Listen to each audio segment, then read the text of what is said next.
আসসালামু আলাইকুম। আমি একটা নারী পাচারকারী চক্রের ফাঁদে পড়ে গিয়েছি। তো আমি সেখান থেকে বেরিয়ে আসতে চাচ্ছি।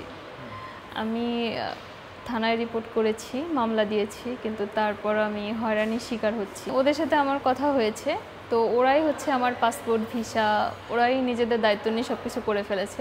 ওরা এতটাই পাওয়ারফুল যে 4 ঘন্টার মধ্যে আমার পাসপোর্ট করে দিয়েছে, ভিসা একদিনের মধ্যে বের করে দিয়েছে। আমার ইমিগ্রেশনে কেউ কিছু জিজ্ঞেস করে নাই, খুব দ্রুত কাজ করে দিয়েছে। ওদের সবখানে লোক আছে। ওরা হ্যাঁ হ্যাঁ হ্যাঁ, আমার কিচ্ছু দরকার হয় নাই, মাত্র 4 ঘন্টার মধ্যে আমার পাসপোর্ট হয়ে গেছে। জি না, আমার এনআইডি কার্ড হয় না। আমার নতুন করে যে চক্রর যে লোক, মেইন যে লোক আব্বাস, তো ও হচ্ছে ওর ফ্যামিলিগত এনআইডি কার্ড দিয়ে আমার পাসপোর্ট করে দিয়েছে, ওর ঠিকানা দিয়ে করে দিয়েছে সব কিছু। পাসপোর্ট, ভিসা, ইমিগ্রেশন সম্পন্ন করে চায়না যেতে আপনার কয়দিন সময় লাগছে? বেশি দিন সময় লাগে নাই। ও হচ্ছে 4 ঘন্টার মধ্যে আমার পাসপোর্ট করেছে, একদিনের মধ্যে ভিসা করেছে, এবং আমি 24 ঘন্টার মধ্যেই চলে গিয়েছি। আর ইমিগ্রেশনে কোনো কিছু আপনাকে জিজ্ঞাসা করেন? না না, ইমিগ্রেশনে ওদের লোক থাকে, ওদের এয়ারপোর্টে লোক থাকে, ওদের পাসপোর্ট অফিসে লোক থাকে, ওদের সবখানে লোক থাকে। ওদের চক্রটা সব জায়গায় ছড়ানো। আচ্ছা আচ্ছা। তো আপনাকে চায়না পাঠানো হলো, তারপরে ওখানে কি আপনার কি কাজ ছিল? আমাকে যে কাজের কথা বলে নিয়ে যাওয়া হয়েছে, কিন্তু ওরা সেই কাজ তো দেয়ই নাই। পুরো শারীরিক অত্যাচার, মানসিক টর্চার, সব কিছু।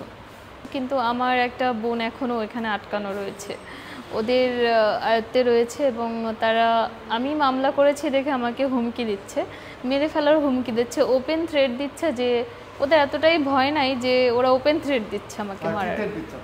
ওরা আমাকে বলেছে যে আমাকে মেরে ফেলবে। আপনি মামলা কবে করেছেন? আমি মামলা গতকাল রাতেই করেছি। মামলা করার সাথে সাথে তারা জেনে গেছে?